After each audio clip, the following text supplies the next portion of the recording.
equals does your device need fixing? We offer a free diagnosis.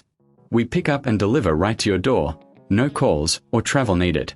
We send you a quote before repairing, and only go ahead if you approve it. Easy, transparent, and professional. Link in description. To start, power off your Dell XPS and unplug it. Gather your tools, a Phillips screwdriver and an anti-static wrist strap. Begin by removing the screws from the back panel. Keep them in a safe place. Once the screws are out, gently lift the panel to access the internals. Next, locate the hard drive. Carefully disconnect it from the motherboard.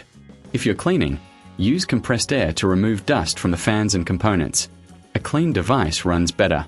Now, for data extraction, connect the hard drive to an external enclosure. This allows you to access your files easily. If you need help, remember, we offer professional diagnosis without obligation. Once connected, check your files on your computer. If you encounter issues, don't worry. We provide pickup and delivery at your home. No calls, no travel needed. Before any repair, we'll give you a quote. This way, you know the costs upfront. After extracting your data, reassemble your Dell XPS by reversing the steps. Secure the back panel and screws. Your device is now ready for use. Does your device need fixing? We offer a free diagnosis. We pick up and deliver right to your door, no calls or travel needed. We send you a quote before repairing, and only go ahead if you approve it. Easy, transparent, and professional. Link in description.